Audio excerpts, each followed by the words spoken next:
Hello, everybody. Can you guys hear me?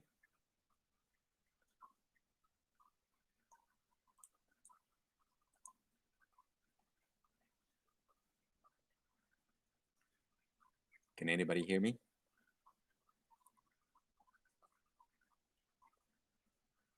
All right. Happy New Year. uh, we'll wait a few minutes to see if other people will join.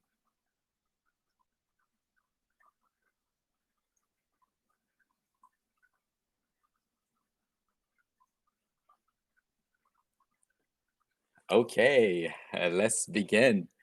Yeah, Happy New Year or early New Year, everybody. Right now in Central Time, we're at 2:11 p.m. So Happy New Year early, and hope you guys are gonna have a great time.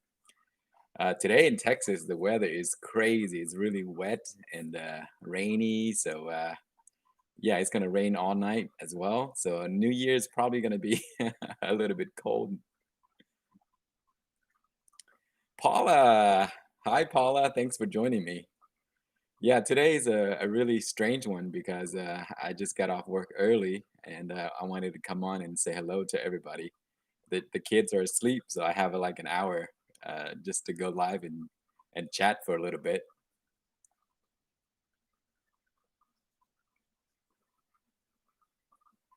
Yeah, so how's everyone doing? Any special plans for the new year? Wow, we have someone from Germany. Schwabos. Happy New Year to you. Hello, Lisa and Shane. Um, yeah, so I don't have anything planned. Just wanted to wish everybody a happy new year. It's been a crazy year, so hopefully the next year will be a lot more fun and better and yeah, drinking some good stuff. Speaking of which, I have this is the local Texas beer, Blood and Honey by Revolver. You guys ever had it? It's amazing. So cheers. Oh, Mark Garcia, happy birthday to you tomorrow. Wow, your birthday is right on New Year. So it must be fun to celebrate New Year and your birthday at the same time. Michelle from Texas. Yes, we are Texas. It's getting a lot of rain right now.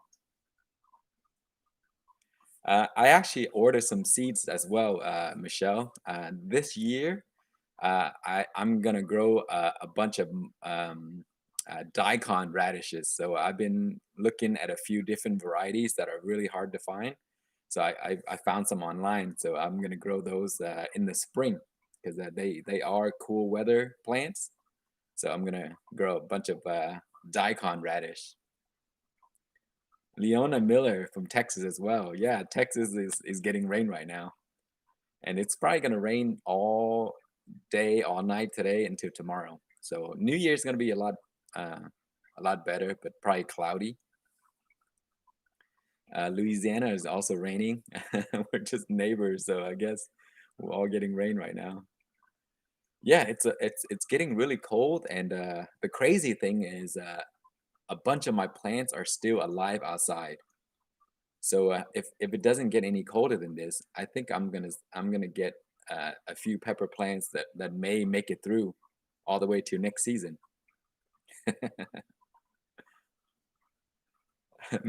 Angel, Merry Christmas. Yeah, Christmas just passed. We had a really small gathering this year, but it was great because it's just the family. So we spent a lot of time together.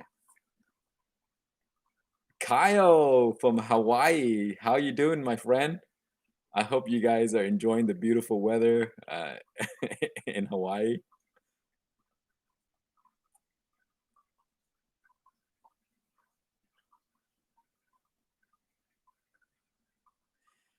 Michelle, yeah, tomatoes. I'm going to start a new tomato project in the coming weeks.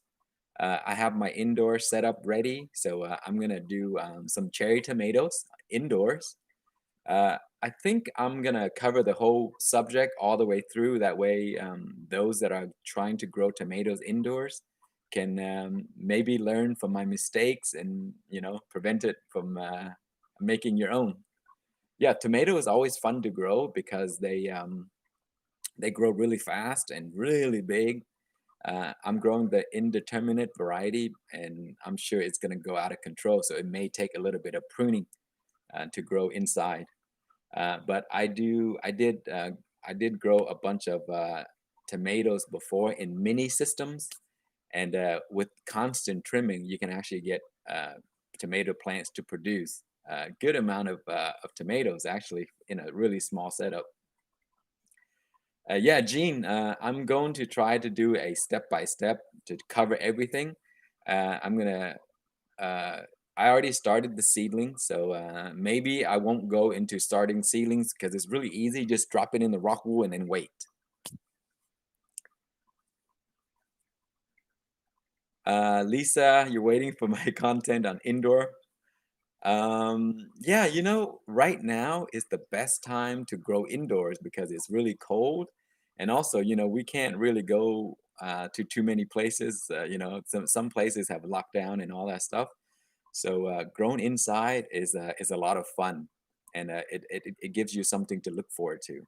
And I have two grow tents, and I usually have the lights on in the evening. So every night I look forward into going into my grow tent and mess around and do some projects in there. So it's pretty neat.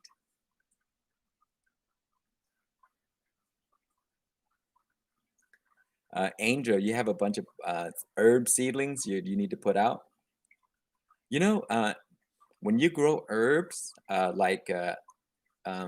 basil, rosemary, stuff like that, I don't grow them from seeds anymore. I just take the cuttings and I just grow them. So I have one cutting of my rosemary that I made about 4 or 5 years ago, and now it's an enormous bush. And from that single bush, I have so many other cuttings that I made from it. So I have so many rosemary. I even put it on my landscape. Brad, how you doing, buddy? Brad is here. Hidden Harvest Company. Good to have you with us.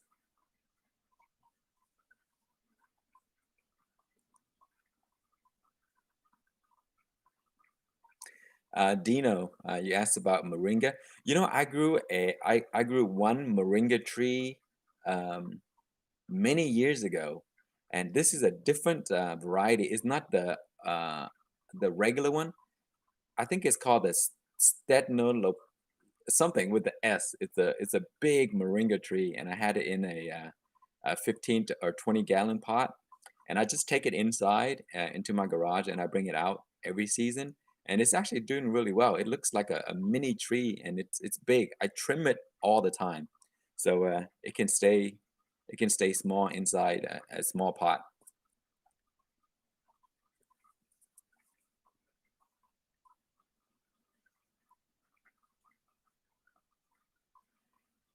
Yeah, there are some dwarf varieties of moringa. Yeah, and if you get seeds for those, they're really easy to grow. You can actually also propagate moringa as well, and it works pretty well. Uh, they grow really fast. They're amazing. Yeah. So I don't have a lot of uses for moringa. I just grow it for fun, and they just grow so fast. But they can't take the freezing weather, so you have to take them inside. Obsessive Gardener, Happy New Year, my friend. Guys, if you haven't seen the Obsessive Gardener's channel, check him out. He does a pepper review, so it's pretty neat. Very friendly channel, so anyone can watch it. Uh, Derek, you growing calamundin and pomelo? Yeah, those things. The thing with citrus is that they take forever to grow. So if you have the space and the time, definitely grow them from seeds because citrus from seeds they do live longer. But the thing is, when you grow citrus from seeds, you kind of gamble a little bit because the seeds may not, produce fruit exactly like the one that you're eating. So it could be like a cross or something. We may not know.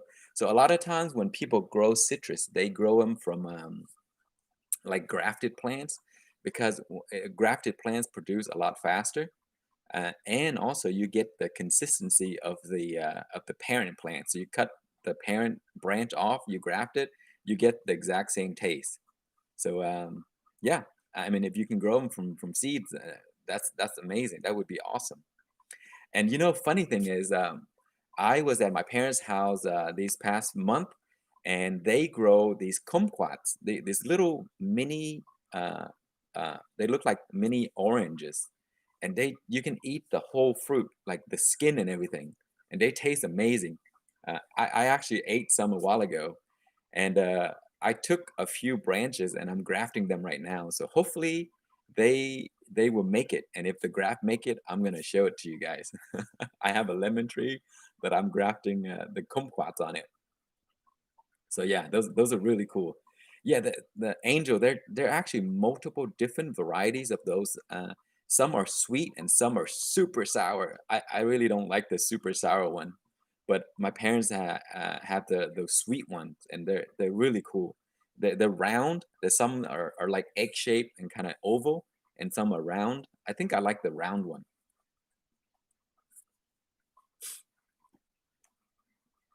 So Charlie, you have a lemon tree that 3 year old. Yeah, me too. I grew a lemon tree from seed, and I think it's 2 years old now. And I took another lime and I grafted onto that one. So it's going to be really interesting if it takes. So I'm learning how to do grafting right now on fruit trees. I have pear trees and persimmons. Guys, if you have not grown persimmons, you have to grow persimmons. They are like some of the best fruit tree to grow because they are delicious, and also they produce so many fruits, and there's super sweet, like eating brown sugar. So yeah, if you have never seen a persimmon tree or have never grown one, and if you have the space, I highly recommend persimmons because again, they are delicious, and uh, they're really easy to tend to.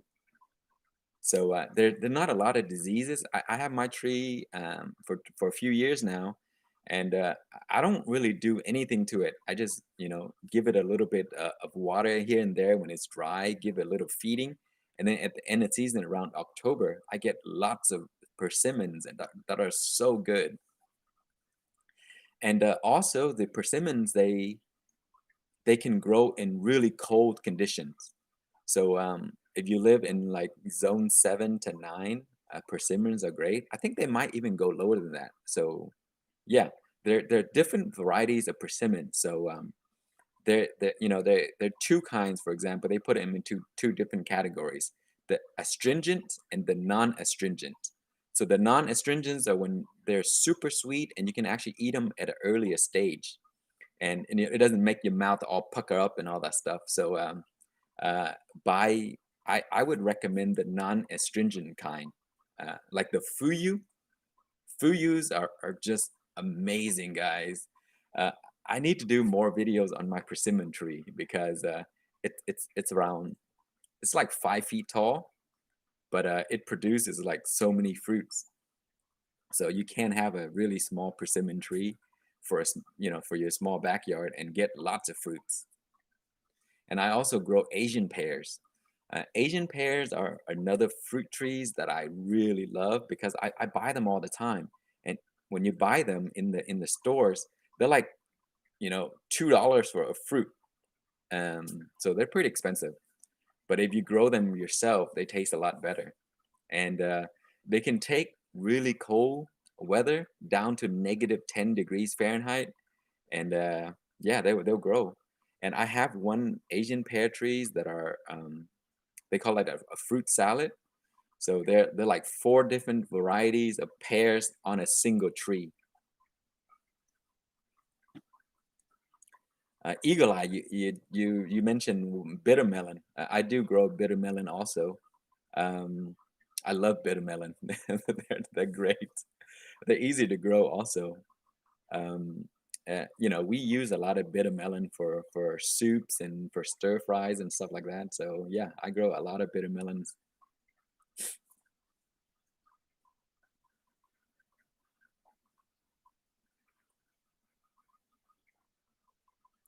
Hungry for heat. I am located in Texas. We are in Zone 8A.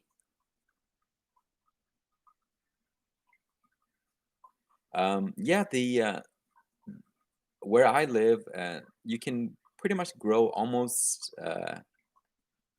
not anything, but a lot of things. It gets really hot in the summer. Sometimes our temperature goes up to like 100 degrees Fahrenheit and sometimes 105 degrees Fahrenheit. But it usually hovers around 90 to the high 90s degrees in the summer. So it does get very hot. So in the summer times, watermelons are great for growing in Texas. Peppers can do well too, but you have to always constantly keep the soil moist because they do suffer a bit in the heat. Um, there's a lot of heat loving stuff like cucumbers. I grow cucumbers. There's a few varieties that love the heat, like the Persian cucumbers, um, Armenian cucumbers. You can grow Armenian cucumbers in the heat, and they do just fine. Uh, I, I post a bunch of Armenian cucumbers last year on Instagram, so you can go there and check it out. I grew a bunch of really beautiful cucumbers.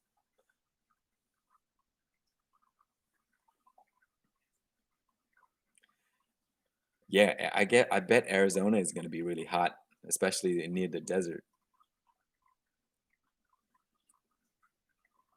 Happy New Year to Canada. Yeah, how cold is it in Canada right now? I wonder. Cheers, everybody. Happy New Year.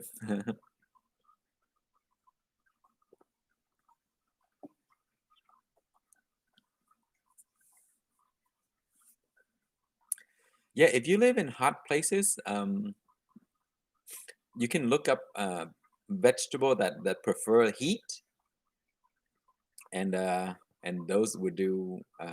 You know, the funny thing is, there's some vegetable that that they say only grow in the cool months, like the tatsoi and stuff like that. And I grew them in the heat, like 90 plus degrees Fahrenheit, and they did fine. The taste did change a little bit, and the leaves get tough really fast, but they grow really well.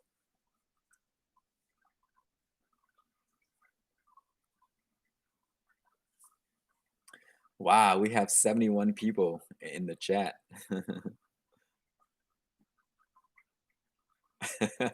uh, Todd, you're in zone 10, everything burned in July. Wow, yeah, I bet. Well, at least is zone 10 like the tropic is where you get, you don't get any winter. You're trying to do vegan hydroponic. Any suggestion? I, in hydroponics, the best thing to grow in hydroponics are leafy greens, like romaine, uh, any of the salads.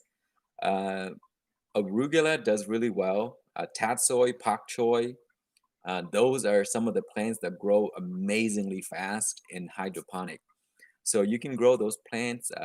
It'll take around 40 days. You get a full size plant. Sometimes 50 depends, but from 40 to 50 days, you get a ton of vegetables. So if you're vegan and you love vegetables, I mean that's what you want to grow. Grow the leafy greens.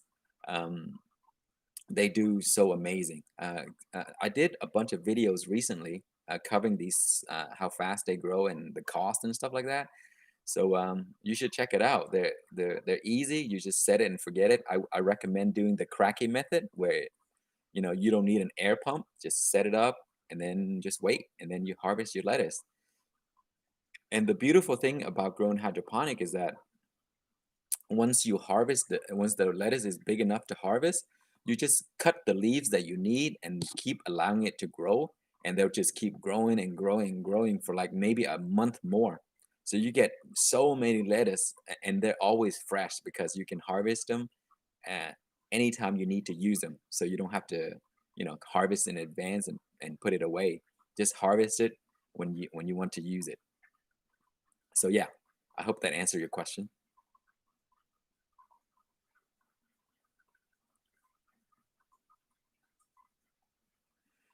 Ponton, the most important thing about hydro is pH. Yes, I agree. pH is really important in hydroponic. Lately, when I grow in hydroponic, I don't measure pH anymore because mostly I grow lettuce and stuff like that, and they seem to do fine.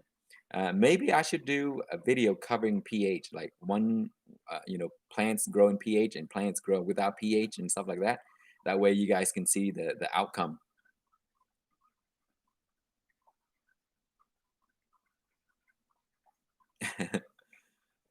Yeah. Um, but like say if you grow tomato and peppers, I definitely would check pH because fruiting plants are sometimes it becomes really sensitive when it comes to being able to take up nutrients because at certain pH, the plants is able to absorb all the necessities that they need. So yeah, having a proper pH is ideal for growing fruiting plants, even the leafy greens as well.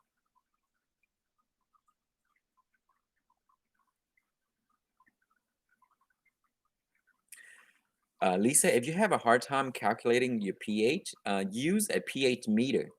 Um, there's a few really good ones that I use. The Doctor Meter ones, um, they're great. Don't buy those $12 pH meters because I have. I mean, I bought like four or five of those in the past, and they'll work for a while, and they work okay, but then they die quickly, and then they become really bad over time. Invest a little bit in a better pH meter. That way you can use it for a long time, and it's always accurate. And also with the pH meter is sometimes people forget to calibrate it. And if you don't calibrate it, then your pH would be out of balance, and you may not know it because the pH meter might read something that it isn't right.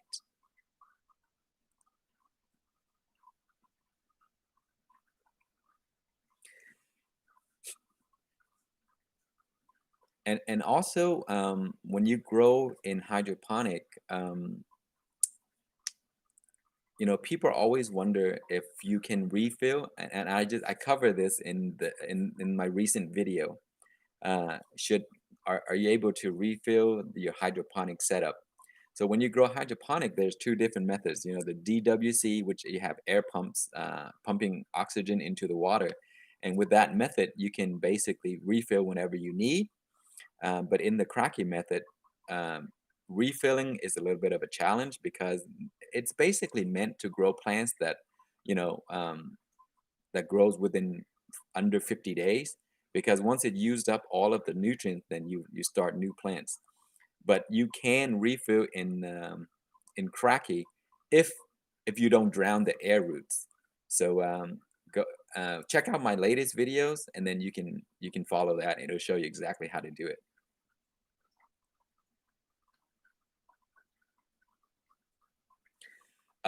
Laura, if you have hard water, um, I have hard water too.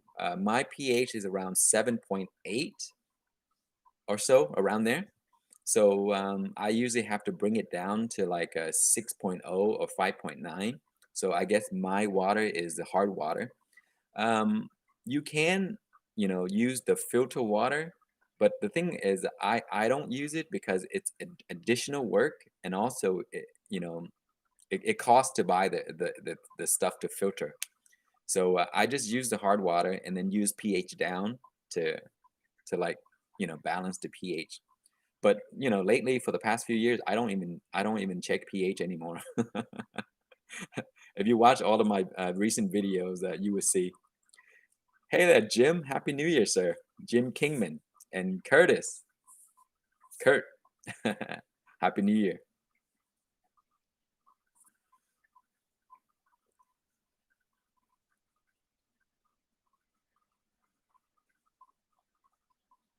Have I ever grown Thunder Mountain Longhorn? No, I haven't, but I've seen those and they're really neat. The Thunder Longhorn, I mean, they're like really long peppers and stuff. I've seen those before, but I have not grown those. But they're really interesting peppers.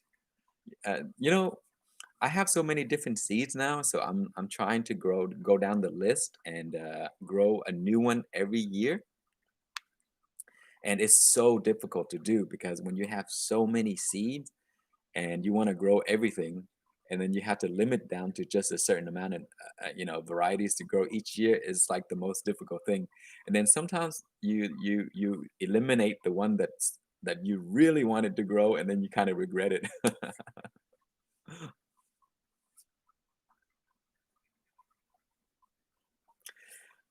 If you how great of a sense of accomplishment when a cross you make really takes off. Yeah, it's like nothing. It's like just imagine like you creating something new that has not been there before. So, it's I would say it's a huge achievement. Um, you know, if you can do it, be proud of it. I'm actually working on a new pepper variety right now, and I showed it in my last video, just a small clip of it, and it is an amazing plant. It produced so much for being so small. I'm gonna grow more of those this summer, so you will see. Paula, I think you should because you have a lot of experience doing it already. And I saw your cross of the gochu, and I thought those are really interesting. Oh, guys, Paula is Gapy's Grub. She has a YouTube channel also, and she does amazing photography. So you guys should check her out. She has a great channel.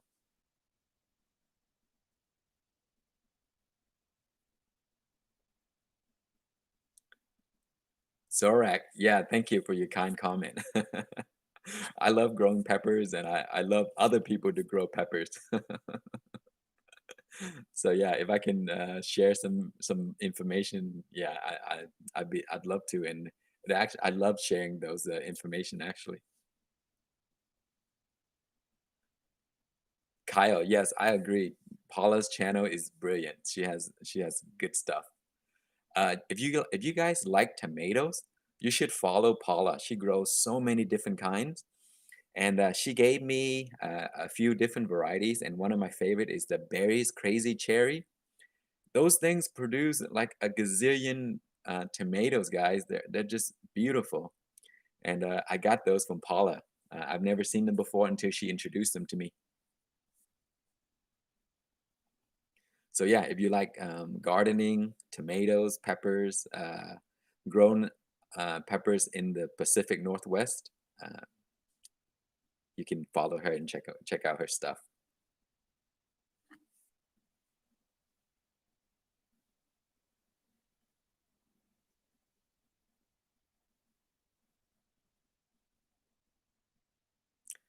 I'm trying to go to the comment.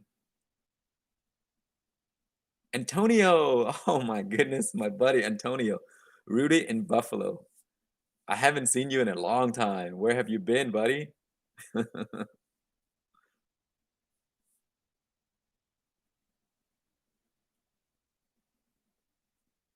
Yeah, happy New Year to everybody. So yeah, I recently ordered some new seeds that should be coming pretty soon. And as I mentioned, it's a bunch of radish, the daikon radish. Oh my God, Brad, thank you so much. That was a net. Brad, thank you for the donation.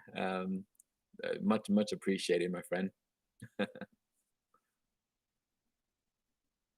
Yeah, Antonio's you've been a wife for a long time. I haven't seen some of your videos.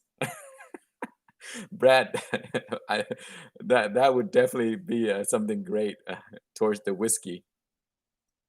I wish you lived close to me. I'll have you over for some whiskey tasting, but I think you mentioned that you don't drink anymore.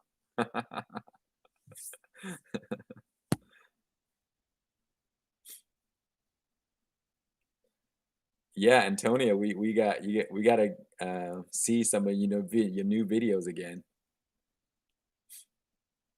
So Antonio gave me my very first uh, ground cherries, and I think I've given that ground cherry to so many different people. Those are just amazing stuff.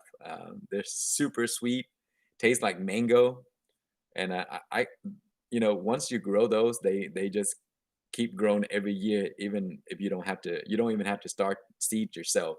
The birds will eat it, and then they'll just spread the seeds around. So I have ground cherries like every season without having to grow it.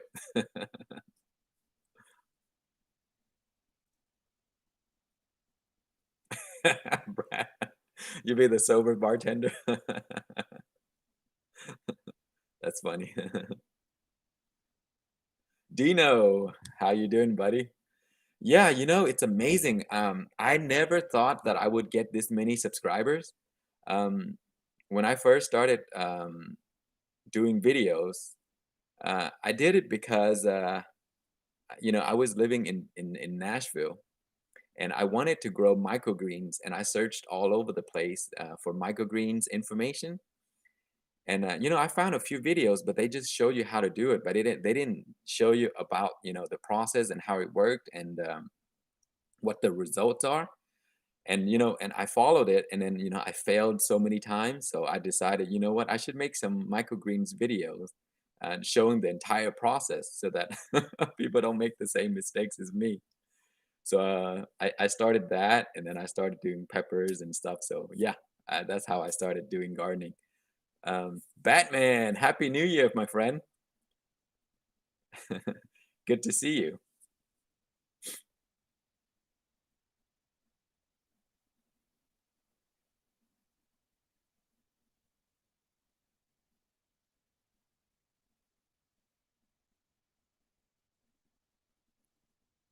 Wow, I see so many familiar names. Um,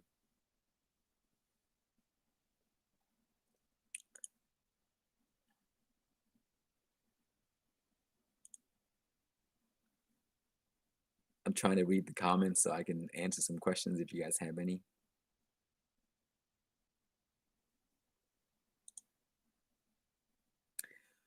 That's so strange, Paula, because I'm trying to show the link to your page, but it's not showing. Maybe I'll do it. I'll click on Paula's page for you guys.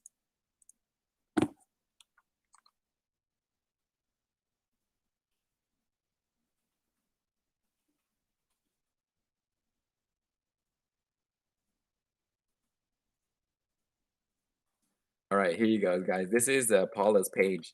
A few people are trying to post it, but somehow it didn't show. I clicked show, but it says error. But yeah, there is the links, so you guys can check those out. Yeah, definitely recommend Paula's channel. Um, if you guys like gardening, I watch a bunch of her chicken videos too. So she raised chickens. Those are neat.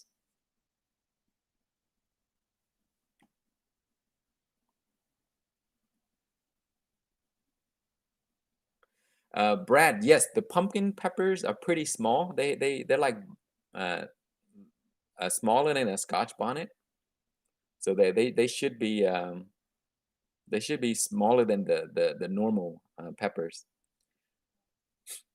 Did you have any that produces yet?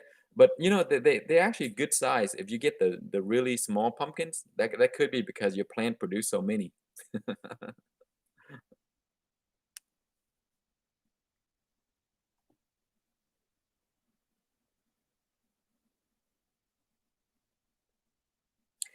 Yeah, the double cup method is a great way to keep your tent nice and clean, and also it's only good for if you have like 4 or 5 plants, right? But if you have a lot more than 4 or 5 plants, the double cup could be a really pain because it's going to be a lot of work. But it's a neat way to boost your plant's growth by feeding nutrients to the root directly, so you get really good growth. Yeah, Brad, they're a huge producer. They produce so many cool looking fruits. And recently, Brad, I have the peach pumpkin. That's my newest uh, pepper variety, and it is so pretty. So that's I'm gonna try to get more seeds to people soon. I think a few of them are people are already growing it.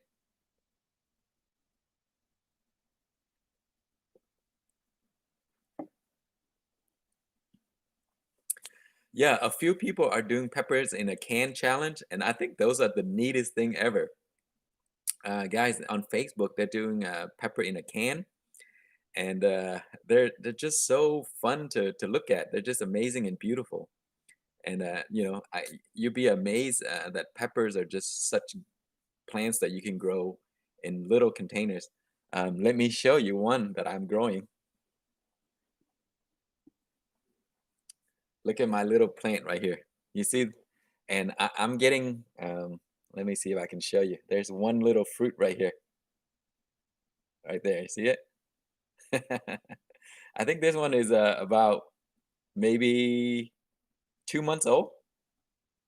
So I'm getting that fruit. So there are a total of 3 flowers. So you see, so you can actually grow peppers in size like this.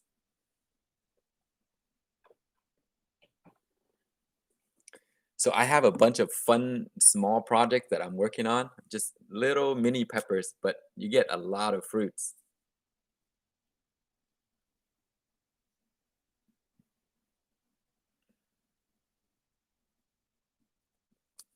Andrea, if you top peppers in the air garden to keep them small, does the fruit stay small? No, the fruit actually stay most normal size. If you happen to have small fruits, your plant producing smaller fruits than usual in the air garden, that's because it's stressing. So there's the problem in the water. It could be nutrients imbalance, or it could be pH imbalance, but they should produce the same size fruits. I have one right now growing. The fruits are just the same size as the regular fruits. Have I made a santaka in the white tie? Wow, that's a good idea actually because I love both of those. Um, Santakas are just amazing varieties, and they grow in clusters and clusters, and they produce so many fruits. And they're not really hot, and they're great in cooking. So I do love growing those every year. White ties are amazing. My family love the white tie, and every season they always want me to grow like 5 or 6 plants. But yeah, crossing those two would be neat. I may look into those in the future and see what happens. So if you guys like high yield plants, Santaka is one of them. White tie is another one, and a few of my new varieties like the Lingria, man, they produce so many fruits. Bell peppers, yes, you can grow them in smaller containers, but uh, the thing with bell pepper is if you grow them in small container, that you're probably only going to get one fruit because the bell pepper are just so big. Usually, when people grow them in small containers, they want something that produce more. That way, you can get a lot of fruits from a small plant. Have I tried Master Blend in my air garden? Yes, I have tried Master Blend. But the thing is, I don't recommend using the granular like Master Blend in the air garden because air garden has moving parts, right? And there's a filter in there. There's pumps. So if you use the granular or the one that soluble, sometimes they don't melt completely. They don't dissolve, and then the leftover get stuck in the crevices and stuff like that. So it's not a good idea. So in the air garden, I usually only use the liquid kind because the liquid kind is easier. It'll keep your system running longer and not clog up the pumps. Brad, I'm gonna have to check it out. I need to see the pumpkins you're growing. And I have a few more pumpkins. Maybe I'll send them to you so that you can grow them too. The peach pumpkins are really awesome.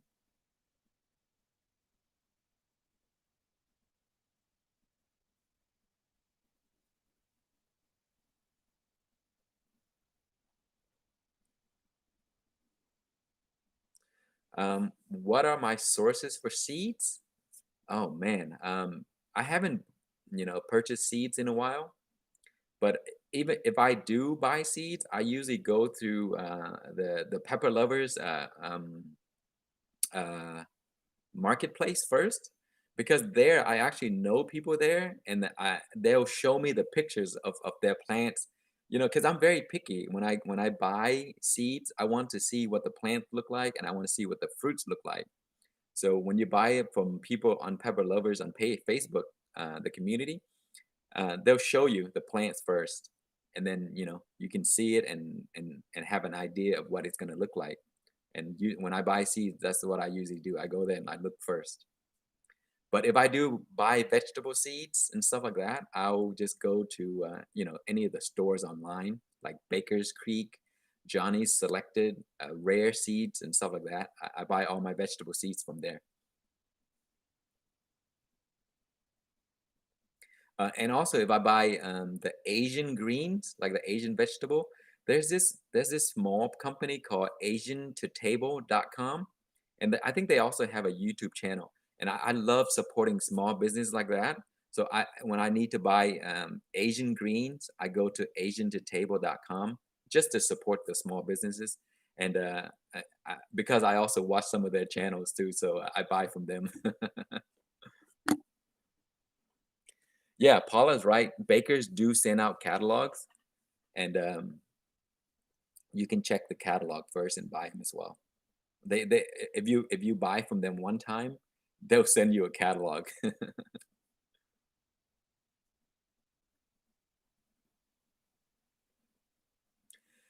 Angel, I don't sell seeds, and as I mentioned, I think on our last stream, and if I do sell, I'm gonna it's gonna go to charity. So my buddy and I, Chris, we are trying to create a website, a marketplace to sell seeds for donating to like the food banks and stuff like that. So yeah, I don't sell seeds at all, but if I do sell, it's going to be for nonprofit charity.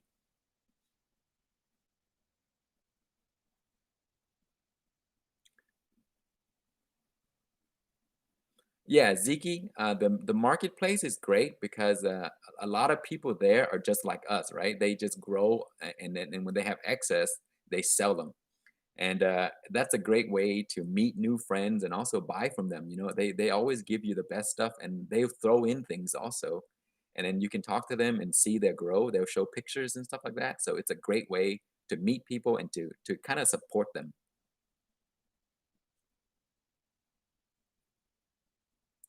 What kind of peppers do you recommend for sweet and mild heat?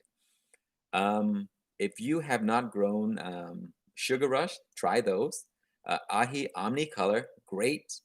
Brazilian Starfish, my all-time favorite sweet peppers that have a little bit heat. So if you have not grown Brazilian Starfish, look into that. I guarantee you would love them. And Pequeños are amazing, kind of sweet and a little bit of heat in there. Let's see what else. There are just so many, but I recommend the Brazilian starfish. A lot of the ahi varieties, like the ahi mangoes, ahi pineapples, ahi habanero, all of those are great variety because they smell amazing. They smell like fruits and they taste sweet and they have like this fruity flavor. So they're just beautiful peppers, and they produce a gazillion pods too. So definitely ahi varieties.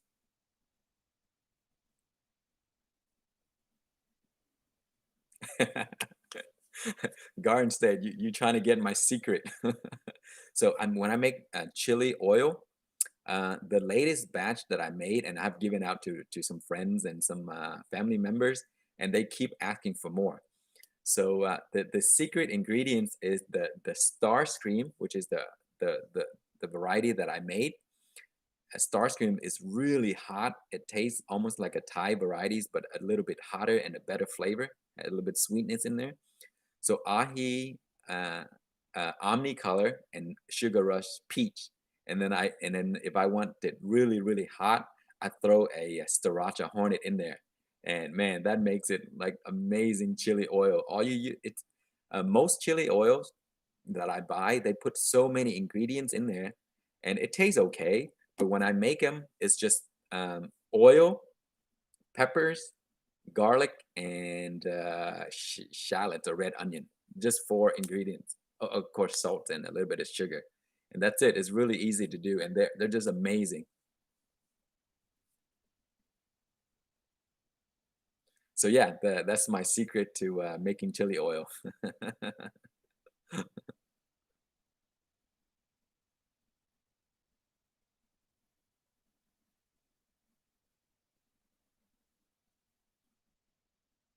Wow, Ellie, if you have never gardened before and you live in Florida, it's a great place to start. Um, if, I mean, depending on what you want to grow, I would start with like growing herbs, like some basil, and it'll lead you into growing some, like lettuce and stuff like that. And those are really easy because they don't take a lot of work. And then grow tomatoes and peppers and stuff like that. Just start slow, and you'll be amazed. And then you're gonna keep on going at it, and you're gonna get hooked.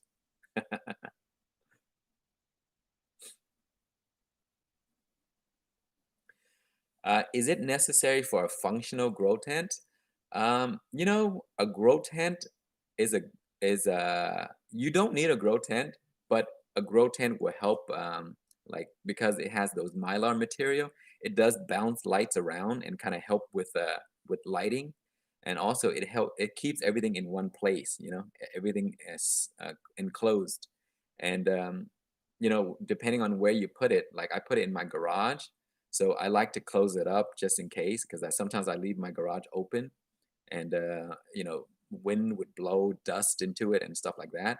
So a tent it's just an area where you keep everything enclosed. It has mylar material to help reflection, and yeah, it's also sometimes it keeps the plants warm too when you close the space. So yeah, a tent is a good thing to have.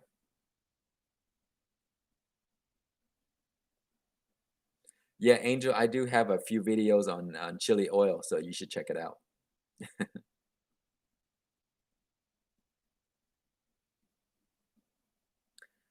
Basil seedlings, which are grown very slow. Uh, Basil should grow. They may grow slow in the seedling stage, but when they get to a certain point, they grow pretty fast. Like sweet basil, they grow really, really fast.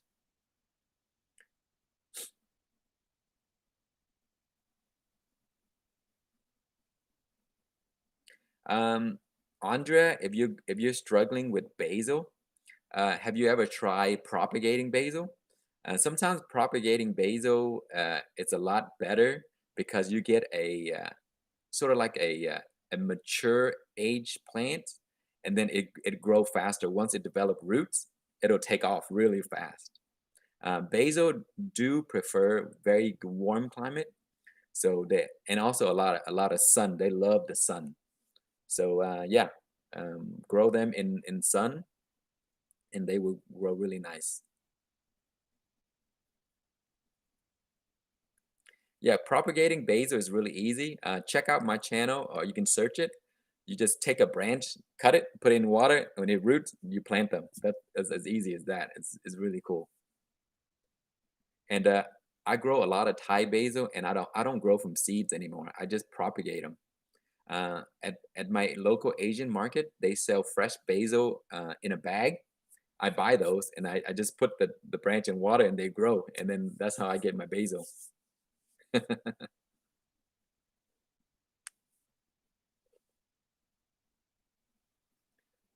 Yes, you can definitely propagate stuff from the grocery store.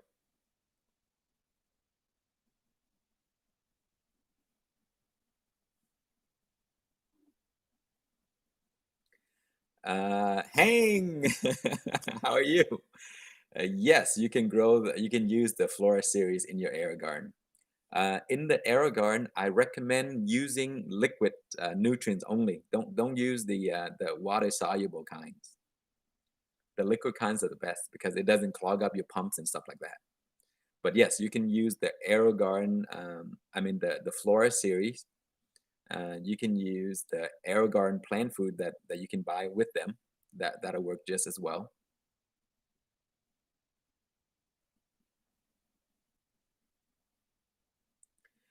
Yes, Dino, you're right. They do produce a lot of seeds. And sometimes what I do is at the end of the season, I have so many basil seeds that I can never use them all. So what I do is I grow them as microgreens. So you can grow basil as microgreens, and they're amazing. You just eat the whole tiny plants. And they look beautiful too.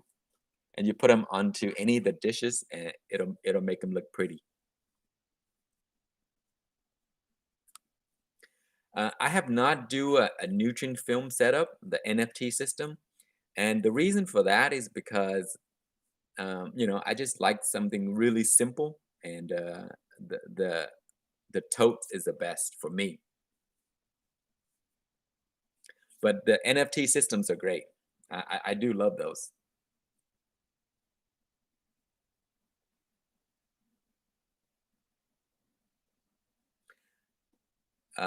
Ziki, how many times can you clone plants? I think you're asking how many times can you clone over and over.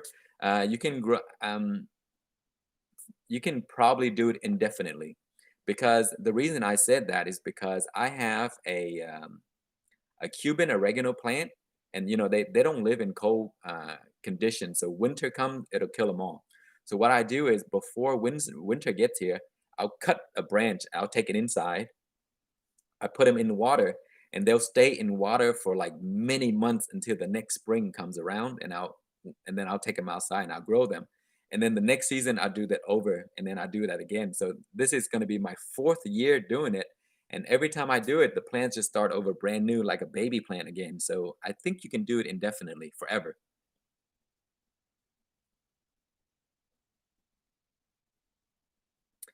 You're curious about spinach, however, you're not able to germinate them in rock wool. Spinach sometimes could be a little challenge because sometimes rock wool store too much water, and then when there's just too much water, it'll rot the seeds.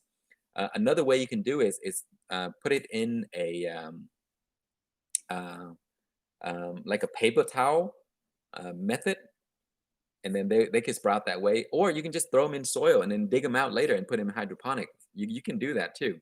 That's how I start all my seeds. I throw a bunch of salad seeds in the garden, and then I just dig them out when I need to grow them in hydroponic. It's easier that way. That way you don't have to worry about using, whatever, like using grow light to start seedling. Just throw them in soil.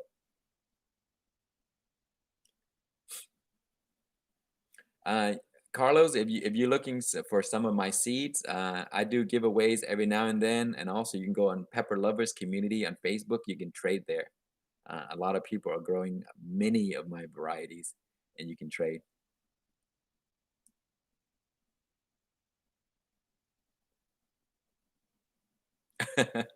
Oh, Hang, are you talking about the plant that has a bunch of the mother of a thousand? Yeah, if you want some, I'll send you some. Each of the leaves, I think I have like 30 little plants already grown on it. And you can just pull the little plant down and put it in soil, and that grow into a new plant. And then those new plant will produce more, and you can have like a gazillion plants. It's really crazy.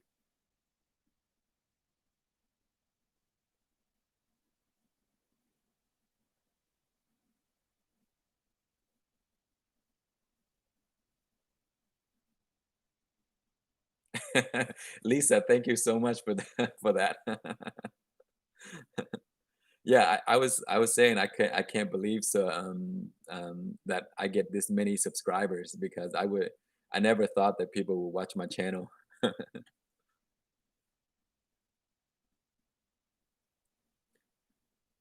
Yes, Hang. After New Year, message me on Instagram, and then I'll send you a few of those baby plants. I'll send you the whole leaf if you want. You can have like 50 more plants out of that.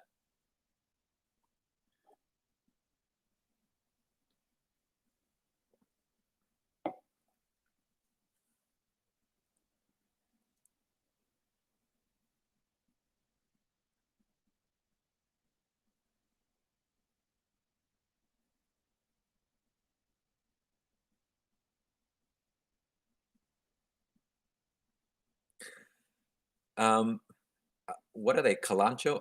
I don't know if I have any more space for any more plants. So succulents, I have so many succulents grown in the backyard right now because the plants that I grew, sometimes the leaves would fall off, and then those leaves would become new plants, and they're like all over the yards right now.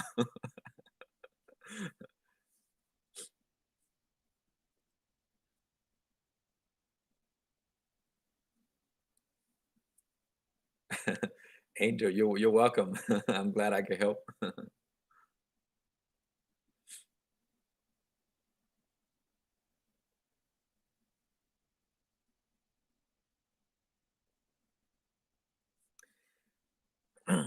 Yeah, Laura, fruits and vegetable are low allergens. Yeah, I believe that. I grow a ton of fruits and vegetable in my yard.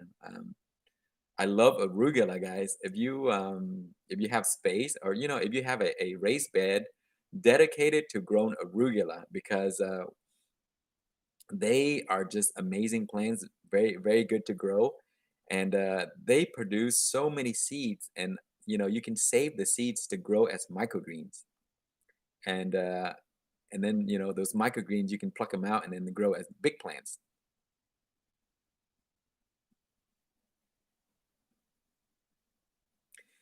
Music Man, you should trade for the seeds on Facebook, Pepper Lovers Community. There's so many people there that have the seeds, so you can go on there and talk to people and trade. Paula, your arugula bolts really fast. Maybe it could be the different variety you're growing. Mine uh, don't bolt very fast until the summer, of course. But I grow so many, and right now they seed themselves, and they're growing all over the yards right now. So they haven't bolted yet, and it's been like 4 or 5 months already.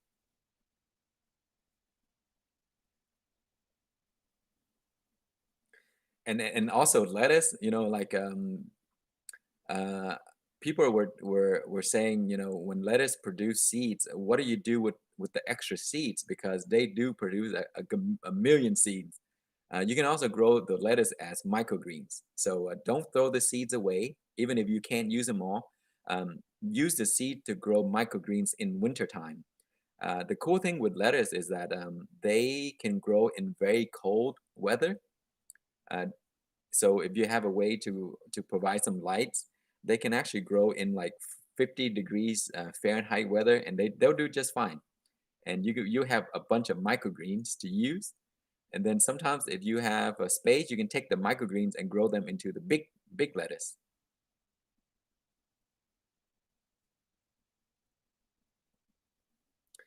I do have rainbow shard already. Thank you. I have also. Have you grown perpetual spinach?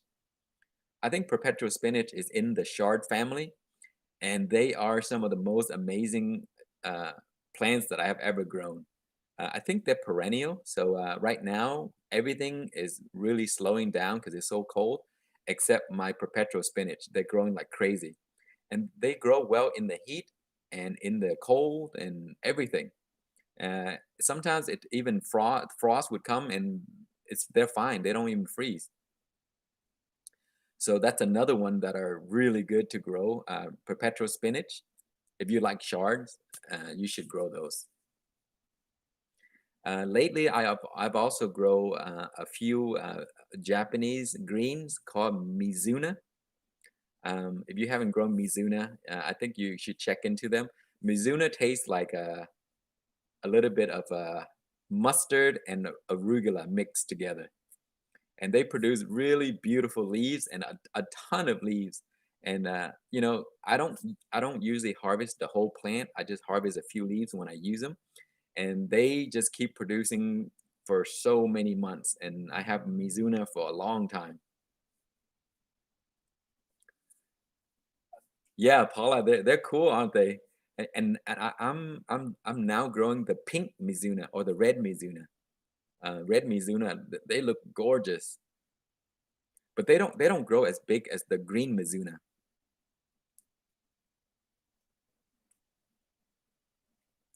Yes, Hang, I have Malabar spinach. So right now they're basically dead, except there's a bunch of seeds. I have like thousands of seeds on the plant that are dying. So I'm just gonna let them reseed themselves next year, and then I'll grow those. Yeah, Malabar spinach, guys. If you have not grown those, they love the heat, and they're like these crawling vine, and they could be invasive because they crawl and choke out your other plants. But they're great. They're kind of slimy though. So the taste is kind of like you have to get used to them. Uh, yes, you can sprout lettuce seeds. Actually, are you talking about mason jar as growing microgreens in mason jar? No, don't grow lettuce in mason jars. They won't do well. Grow them in a soil container.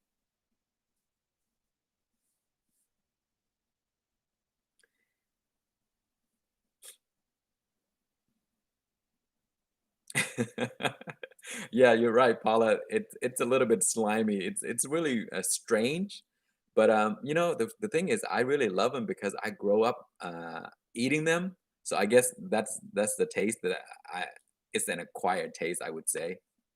Yeah, they're very succulent. They feel really cool, but when you eat them, they're a little bit slimy, and so many people that have never tried Malabar spinach may not like them because they're really strange.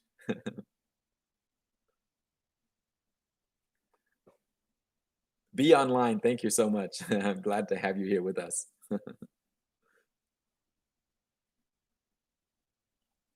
So yeah, so since we're on the microgreen subject, microgreens are some of the first videos that I've done on this channel. I love microgreens and I grow them all the time. Um, some of my favorite microgreens are peas. Green peas are amazing microgreens. They grow to around like a few inches, and you cut them and put them in the stir fries. They are amazing. And I also love the fava beans, microgreens. I also grow sunflowers, microgreens. Those are just amazing also. And let's see what else. I grow so many. But yeah, if you guys have not grown microgreens, you should definitely try them. And once you try them, you want to grow them all the time.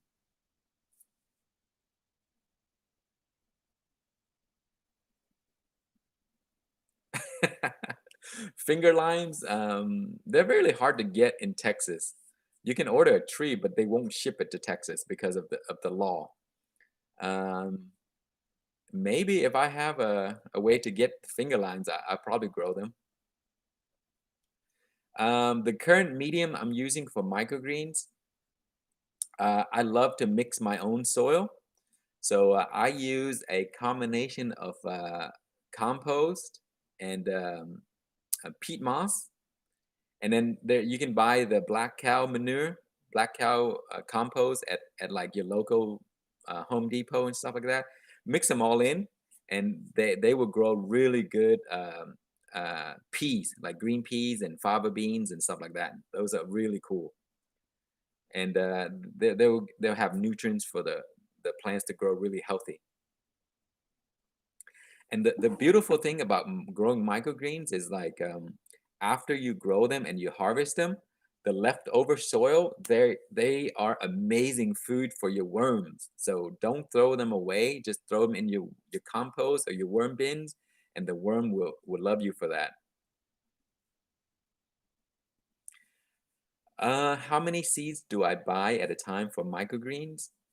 It depends. Like if you grow peas, for example, you want to buy them in bulk, like a few pounds at a time, because you do use a lot. Like for a 10 by 20 trays, you use like a cup and a half of the seeds, so they go very quickly. But if you're growing stuff like radish and stuff like that, you can go less because radish are a lot smaller. And if you're growing lettuce, I don't buy lettuce seeds anymore because I produce my own lettuce seeds, and then I grow microgreens that way.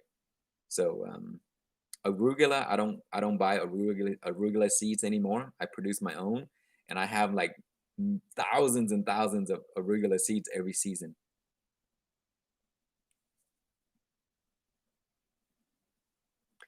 The yellow pepper you created, where can you buy them? The lemon starburst, I think you were saying. You can come on to Pepper Lovers Community and trade over there. Uh, I think a lot of people are growing them. Mr. Morton Gardner Show. Great to have you back, my friend. Thanks for joining.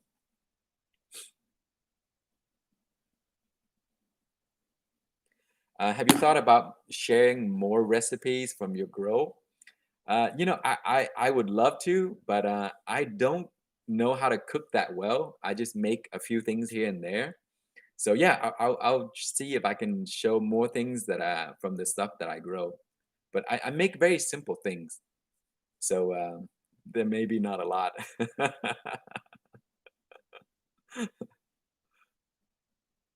I do love making side dishes. So I make a ton of side dishes, and also everything I make, I throw pepper flakes in there. So that I think most of the dishes that you see are gonna be like side dishes, sauces, and um, fermented stuff like kimchi and stuff like that. And yeah, I'll see if I can share more stuff. And everything is gonna be, have peppers or something related added to it.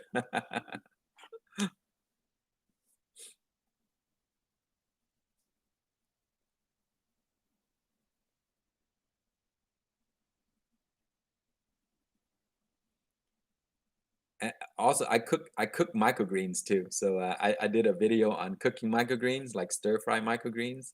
So you can check that one out. Oh, speaking of microgreens, I also grow sprouts.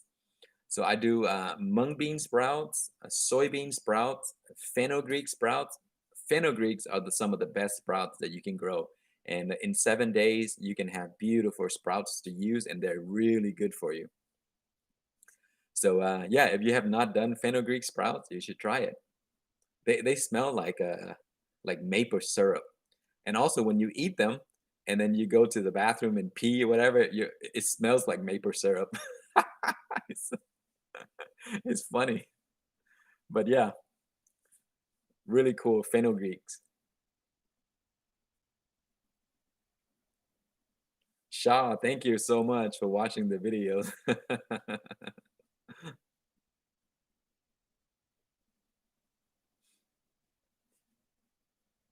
Yeah, I've done alfalfa sprouts. Let's see, alfalfa sprouts. I've done those. I've done buckwheat microgreens, cress microgreens. So I think a lot of stuff. Even beets. I did beets, kohlrabies. All those can be found on my old videos. thank, thank you. I'm glad you find it entertaining.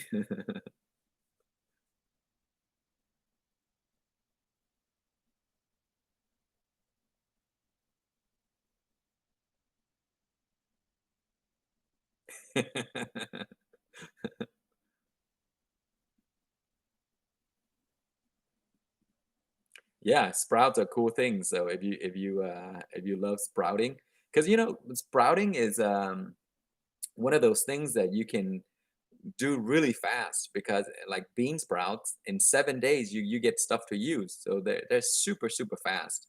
And some of the beans that you buy, you can go to the Asian stores. They're really cheap.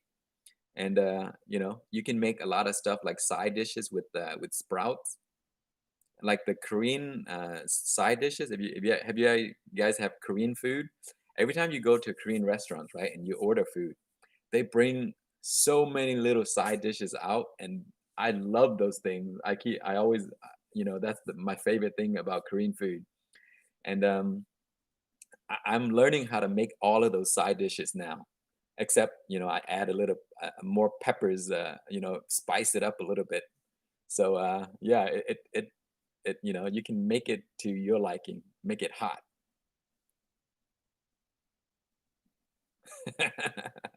Obsessive gardener pizza. Um, pepper flakes from the garden are the best on pizza. Nothing else can beat it.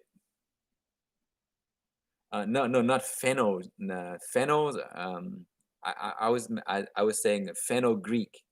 Let me spell it out for you so you can look it up.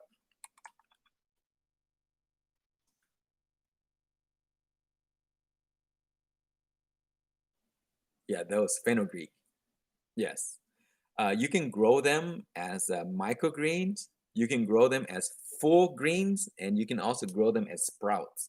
And I've done all of them, and I love all of them. There, I think fenugreek is probably one of my favorite. Uh, and again, it's gonna like I said, if you eat them, when you sweat, you're gonna smell like maple syrup.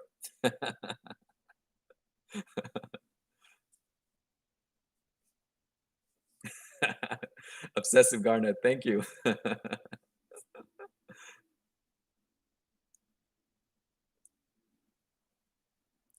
They smell gross.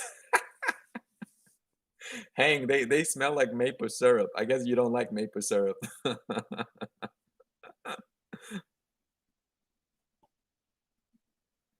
Thank you, Mike. I'm glad you enjoy the channel. You know what? The 7-pot Congo is a great variety. I have grown it in the past. They're really cool. Very spicy. Micah, Happy New Year. Thank you for dropping by. Oh yes, Micah, the radish leaves are so good. I grow radish and I also grow beets, but I don't grow them for the bulbs. I just grow them for the leaves. So I eat a lot of radish leaves and I eat a lot of beet leaves. They're great in stir fries. They're good to eat raw. They're also really colorful that you can put in your salad and it'll make it look really nice and bright and red. So radish grows so fast in hydroponic. And the thing with them is like if you grow them in hydroponic, they grow more leaves than the bulb because the high nitrogen concentration make the radish produce more leaves, and the leaves are great. So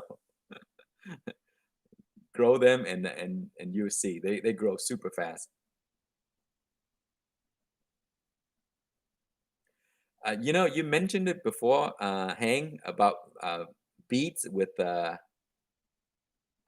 way you prepare them. I have not tried them, so I need to. Roasted salt and pepper with rosemary. And the thing is, I have all of those. I'm growing rosemary, and I have like humongous bush of rosemary that I gotta trim every year. And the sad thing is, when I trim them, I have to throw them away because I can't give it to the people. They won't take it. I give them to my family. They're like, they have too many. And then I dry the rosemary to use in tea, but then I have so many that I can't use them all. So yeah, guys, if you like herbs, grow some rosemary, and you have rosemary for years and years to come. They will grow in winter months outside. At they're fine.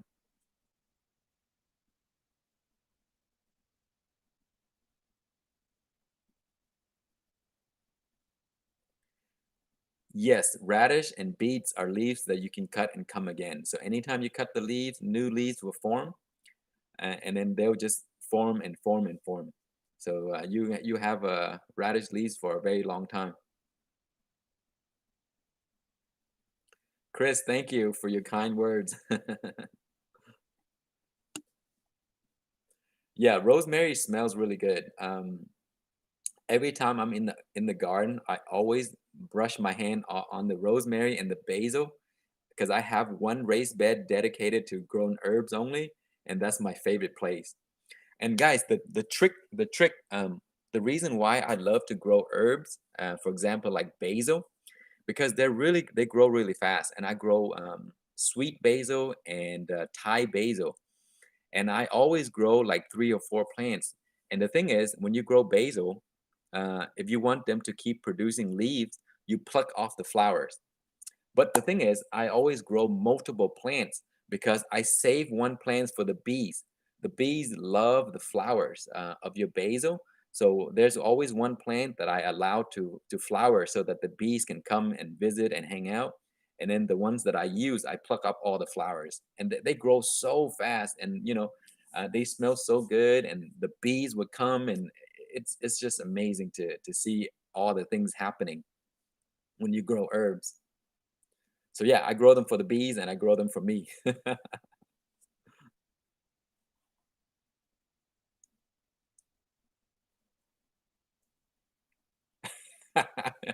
You failed at growing basil?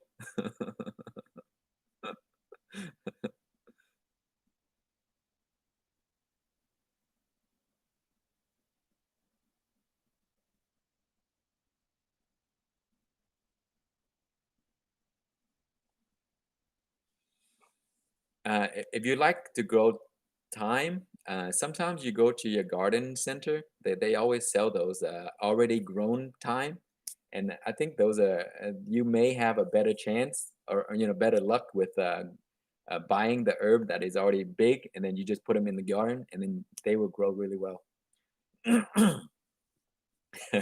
No, I'm not laughing at you. I'm laughing because it's funny. You know what? Don't give up because it's a learning curve, a learning experience, and every time you grow something and it dies, try again. Maybe change things up a little bit. Um, a lot of the times, even when I first started gardening a long time ago, I I always have the habit of overwatering my plants because I thought water was good for the plants, and I didn't realize that if you water too much, the plant would suffer. Excuse me. So when I was younger, I always overwater my peppers, and they never produce any fruits. And then I learned that later that water is good, but too much water is bad.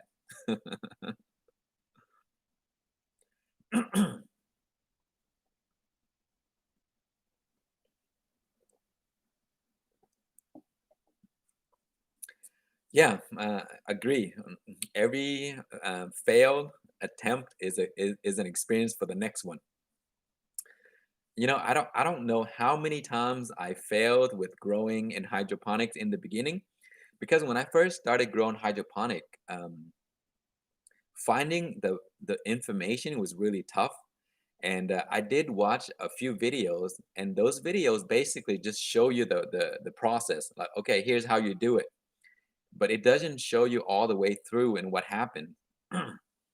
So when I attempted those for the first time, my plants didn't grow. Uh, the light wasn't enough, so my plants just grow and it droop over and it dies. And over so many times of trying and wondering why my plants didn't grow, then I realized the mistakes that I made. But those information was not provided, so I couldn't find it anywhere. And I keep trying and trying, and after times you kind of like learn, and then you do it, and it worked.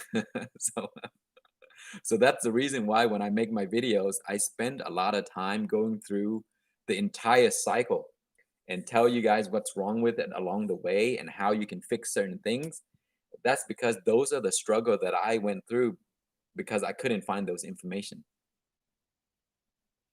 So most of my videos will cover from the beginning to the end. That way, you get to see what happens and you get to see the results. And then when you try it yourself, it's easier, and then you learn quicker. Have I thought about growing in a PVC method? I think you mentioned those big PVC where you can build a whole system. Yeah, I thought about that, but I think it's gonna be it will take a lot of space, and more maintenance than I would like. So I just grow them in totes because the totes are really easy. I just move them around and then clean them out, and make it simple.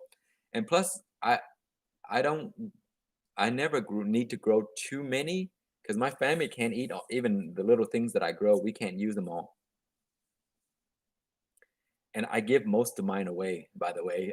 All of my peppers and vegetables and stuff like that, I give them to my family members and neighbors and stuff. So I can only use, let's say, if I grow like 10 head of lettuce, I probably use like two because we're not able to use that much. And because when I harvest lettuce, I just harvest one or two or three leaves at a time to use, and then they keep growing back. So you never have to grow the whole lettuce.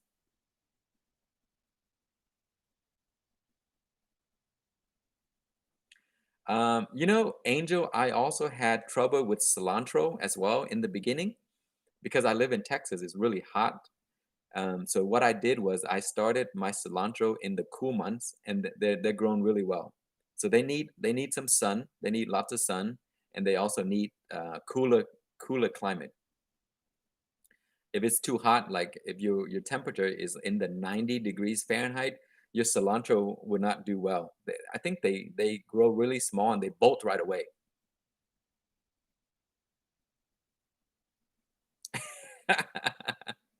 You gotta hide your zucchini and cucumbers on the neighbors' porches.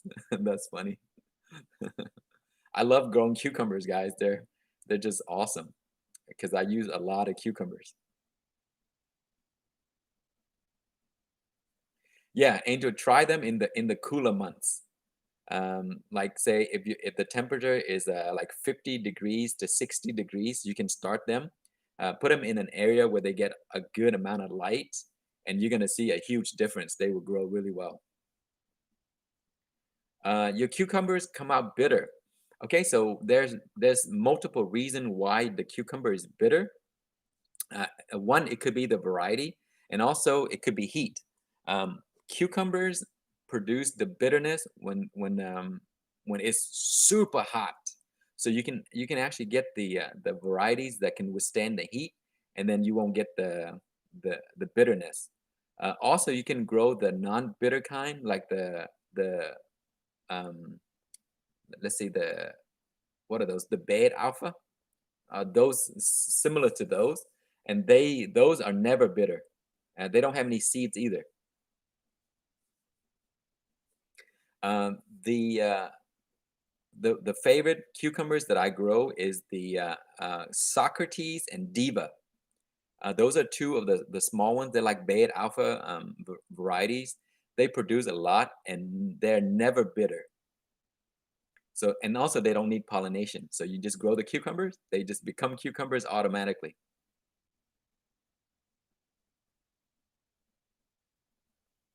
Yes, you can. You also have to harvest them constantly when they get to a certain size because, believe it or not, guys, cucumbers grow so fast. Like in 5 days, you get a small cucumber into the size that they're ready to be harvested.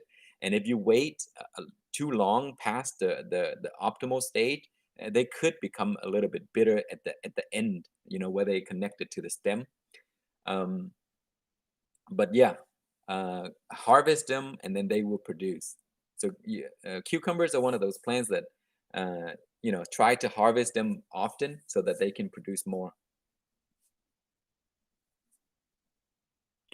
You Fermented cucumbers are really good. I made a spicy fermented cucumbers. They're really good. They're similar to kimchi. I make a lot of kimchi also. I make radish kimchi, cucumber, similar stuff like that. Love those side dishes. Hang, you harvest them at the Asian stores. Yeah, they're great. The Asian store kids, they sell those cucumbers for really cheap, and they're really good. Look, my baby is about to be awake, so I'm gonna have to get off now, guys. Thank you so much for joining me, and happy New Year to everyone. So I hope the new year will bring you much more happiness in the garden and a lot more fun.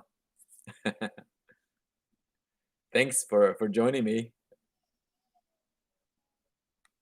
Bye now.